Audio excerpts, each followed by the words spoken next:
नमस्कार। लोकतंत्र के 4 स्तंभ होते हैं, जिनमें पहला स्तंभ है विधायिका, दूसरा कार्यपालिका, तीसरा न्यायपालिका और चौथा है सूचना यानी मीडिया तंत्र। और ये अपेक्षा की जाती है कि ये चारों स्तंभ मजबूती के साथ और पारदर्शिता के साथ काम करें।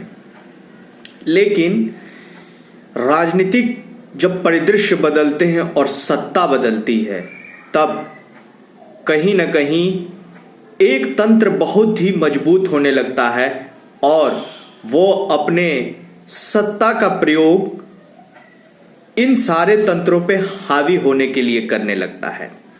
इससे कहीं ना कहीं जो ये स्तंभ हैं, इनके बीच में टकराव होता है। कुछ स्तंभ इस टकराव का सामना करते हैं तो कुछ सत्ता के सामने नतमस्तक हो जाते हैं। उदाहरण के तौर पे यदि कोई इमारत है और यदि उसकी केवल एक ही पिलर मजबूत रहे, यानी पावा जो होता है वो मजबूत रहे, तो क्या वो इमारत टिक पाएगी? बिल्कुल नहीं। उसी तरह लोकतंत्र में जो ये चारों स्तंभ हैं, इनका एक दूसरे से कोऑर्डिनेशन होने के साथ साथ एक अपने अपने क्षेत्र में काम करने की और निष्पक्षता के साथ काम करने की दरकार भारत को है। लेकिन जो कार्यपालिका है वो अपने आप को सबसे महत्वपूर्ण समझने लगती है। उसका ये मानना होता है कि हमें तो जनता ने चुना है और हम भला क्यों किसी की सुने। लेकिन उसका ये दृष्टिकोण सरासर ही गलत है।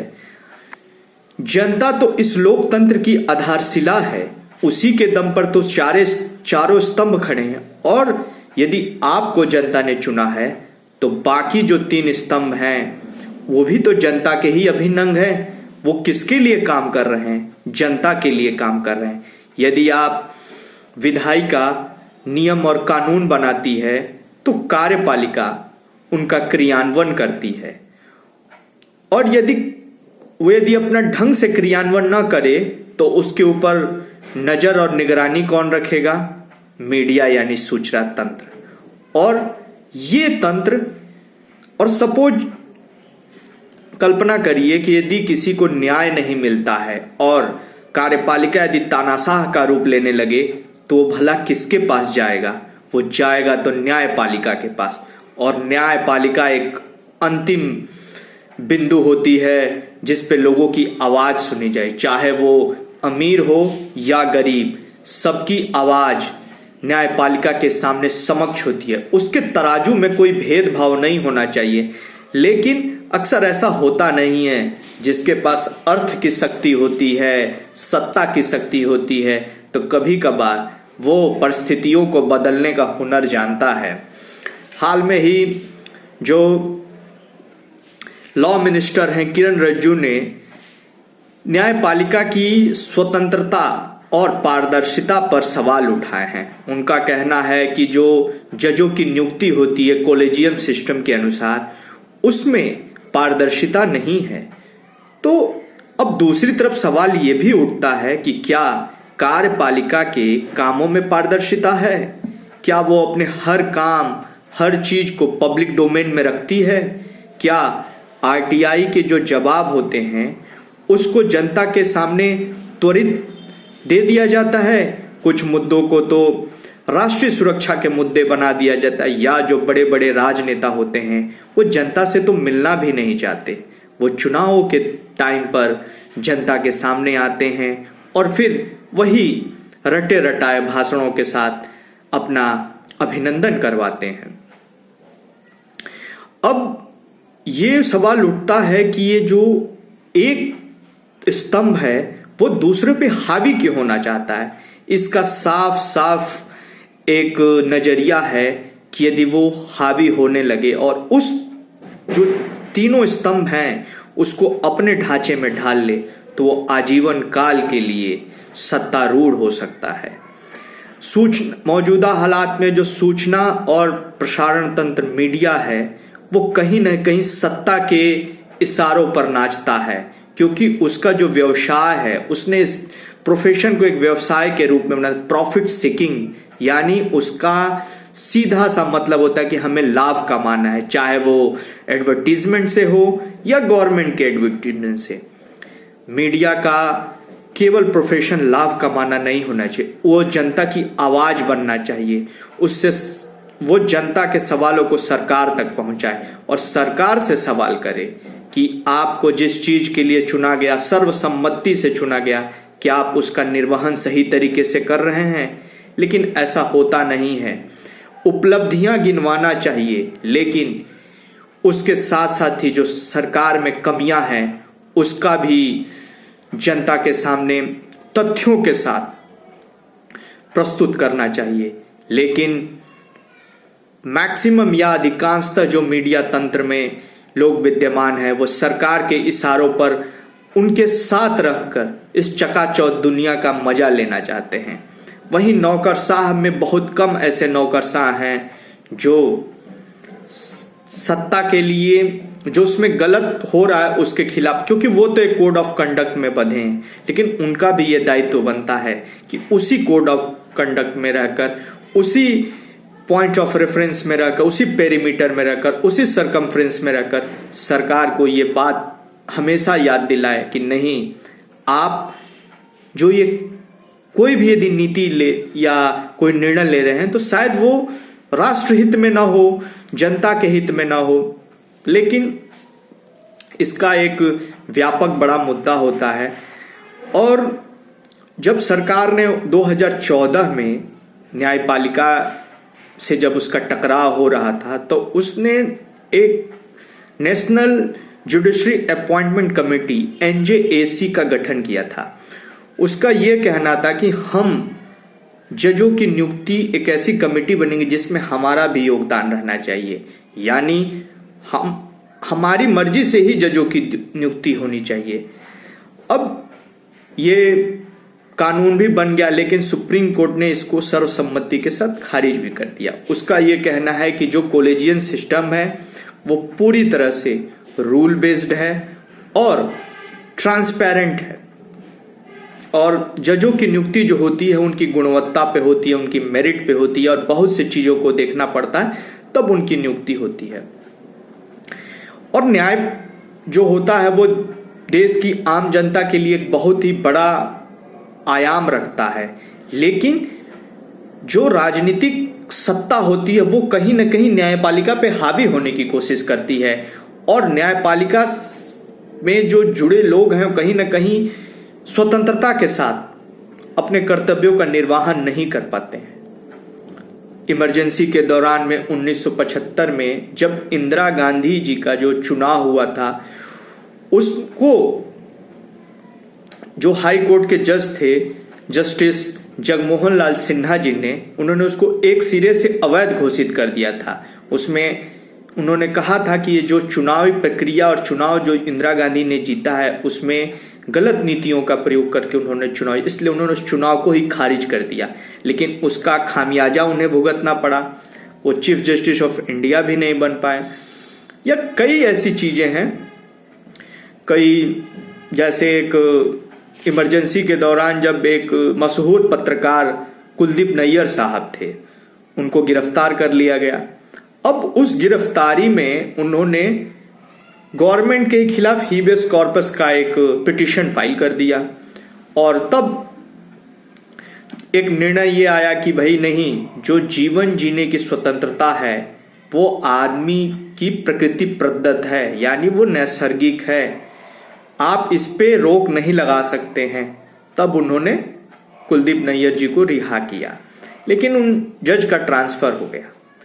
ऐसे तमाम से मुद्दे आपको राजनीतिक परिदृश्य में मिलेंगे जिसमें कार्यपालिका और संस्थानों पे हावी होने की कोशिश करती है, और एज ए संस्थान वो कमजोर नहीं होते हैं, उनसे जुड़े जो व्यक्ति होती हैं ना, उनकी जो धार होती है वो सत्ता की धार के साथ बहने लगती है, क्योंकि उनको उनके अपने अपनी इच्छाएं और आकांक्षाएं होती हैं। तो इस प्रकार से यदि कोई व्यक्ति विशेष सत्ता की धारा के साथ बहने लगे तो भला कैसे हम लोकतंत्र को प्रभावी बना सकते हैं। यदि लोकतंत्र को प्रभावी बनाना है तो हमें जो चारों स्तंभ हैं इनको एक मजबूती के साथ काम, इससे जुड़े जो लोग हैं उनमें एक अलग तरीके की एक इंटीग्रिटी होनी चाहिए कि हाँ, हमें सत्ता के दबाव में नहीं आना है। हाँ, कुछ मतभेद हो सकते हैं, उन मतभेदों को सुलझाया जा सकता है, लेकिन सभी का ये दायित्व होना चाहिए कि नहीं, हम सबको मिलकर जनता के लिए काम करना है। आखिर जो भी लोग हैं वहां पे वो जनता के टैक्सों से ही उनको वो पेमेंट मिलती है, या जो भी फिनांस, यदि जनता है यदि चाह दे कि कोई रूल नहीं करेगा तो रूल बेस्ड ऑर्डर ही खत्म हो जाएगा। आप किसके दम पर, किसके बुनियाद पर आप जाके वहां पे उस सत्ता पे आरूढ़ हुए हो। यदि अब जनता की आपको यदि कोई चुन ले तो आपको 5 साल का रिपोर्ट कार्ड देना होता है, लेकिन आप वो सौंपते नहीं हो। बस आपको लगता है कि हाँ, हम 5वें साल ऐसी कुछ तरकीबें निकाल लेंगे, ऐसे कुछ लोगों को गुमराह कर देंगे कि हम तो फिर से चुनाव जीत जाएंगे, और वो जीत भी जाते हैं। लेकिन इसमें गलती है सिर्फ हमारी। हमें जागना होगा, हमें सुधरना होगा, हमें अपने व्यक्तित्व को ही बदलना होगा, हमें एक विचारधारा बनानी होगी कि समाज का विकास हो, अपने भारत का विकास, एक राष्ट्र की अवधारणा जो हो वो राष्ट्र हमेशा सशक्त रहे, उस राष्ट्र में जो लोग हैं उनके पास समृद्धि हो और न्याय की प्रक्रिया दुरुस्त हो, कि अन्याय कभी जीते ना। क्योंकि हमारे देश में हमेशा हम जैसे भगवान श्री राम को पूजते हैं, क्यों पूजते हैं? क्यों हमेशा वो धर्म के साथ थे। उन्होंने रावण को पराजित किया, तभी उन्होंने न्याय की स्थापना की। तो हमें न्याय की स्थापना, और न्याय कब मिलेगा? जब जिस संस्थान में जो भी लोग जुड़े हैं और जो 4 स्तंभ है हमारे लोकतंत्र के, उनमें जो विशिष्ट पदों पे बैठे लोग हैं वो अपना कार्य बहुत ही ईमानदारी से करें और किसी के सामने झुके नहीं। क्योंकि वो यदि वो झुक गए तो उनकी वो गरिमा शायद वो नहीं रह पाएगी। और कई ऐसी चीजें हैं कि एक नेतृत्व की क्षमता होनी चाहिए हर संस्थान में, क्योंकि हर कोई जो उस संस्थान के उच्च पद पर बैठा है वो कहीं ना कहीं नेतृत्व ही कर रहा है, वो जनता का नेतृत्व कर रहा है। जनता को उससे एक बड़ी आस है, चाहे वो चुनाव आयोग हो, चाहे वो सुप्रीम कोर्ट हो, या न्याय की कोई भी अदालत हो, उसमें जो भी उच्च पद पर न्यायाधीश बैठे हैं उनसे जनता को बहुत अपेक्षा रहती है, क्योंकि वो एक नेतृत्व कर रहे हैं न्याय का, और न्याय समाज को एक नया आईना देता है। उसी तरह राजनेताओं के सामने भी एक बड़ी सी चुनौती है कि वो जैसे अपने व्यवहार को नियंत्रित करें और नियमित करें, क्योंकि कहीं ना कहीं यदि वो व्यवहार सही तरीके से नहीं तो उसका सीधा प्रभाव युवाओं पर जाएगा। वो खुद को उनको अपना रोल मॉडल मानकर वो खुद उस प्रकार से अपने व्यवहार को, कि जहां लॉ एंड ऑर्डर की कोई वैल्यू नहीं है, तो इन सब सारी चीजों को हमें ध्यान रखना है। और लोकतंत्र के चारों स्तंभ जो होते हैं उनको मजबूत करना है। वो किसी एक मॉडल में न ढलें, उनका जो संविधान ने उनको अपने अपने पावर दिए हैं उसका वो सही तरीके से निर्वहन करें।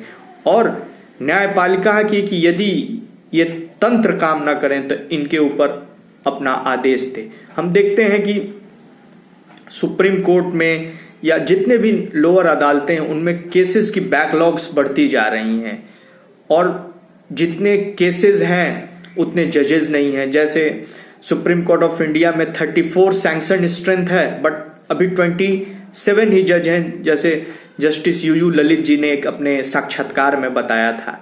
तो उन्होंने बताया था कि जो 3 बेंच और 5 बेंच जजेस का कॉम्बिनेशन होता है, उसमें यदि वो जज चाहे तो पर डे वो 15 से 16 जो केसेस हैं उनको डिस्पोज कर सकता है। लेकिन यदि वही सैंक्शन स्ट्रेंथ कम पड़ गई तो शायद वो पर डे 16-17 जो केसेस होते हैं वो वीकली बढ़ते बढ़ते और बहुत ही केसों की संख्या बढ़ जाती है। तो इसी प्रकार से न्यायिक प्रक्रिया में देरी होती है। तो हमें अपने इंफ्रास्ट्रक्चर को मजबूत करना पड़ेगा। जो निर्धारित कार्यबल है उसको दुरुस्त करना पड़ेगा और पारदर्शिता रखनी पड़ेगी, सत्यनिष्ठ होना पड़ेगा, कर्तव्य परायण होना पड़ेगा और अपने कर्तव्यों के लिए प्रतिबद्ध और कटिबद्ध होना पड़ेगा। तभी हम इस भारत का निर्माण कर, नहीं तो बड़े बड़े हम भाषण दे दें या बड़ी बड़ी परियोजनाएं लॉन्च कर दें या कोई भी चीज यदि कर दें तो हम एक दृष्टिकोण से तो आर्थिक समृद्धि शायद ला दें, लेकिन सामाजिक समृद्धि नहीं ले पाएंगे, न्यायिक समृद्धि हम नहीं ला पाएंगे। और समृद्धि एक बहुत ही व्यापक विषय है। इसके लिए सारे स्तंभों का मजबूत होना जरूरी है। तभी हम लोकतंत्र को और भारत को महान बना सकते हैं और अपने राष्ट्र की गरिमा को एक नया आयाम दे सकते हैं। जय हिंद, जय भारत।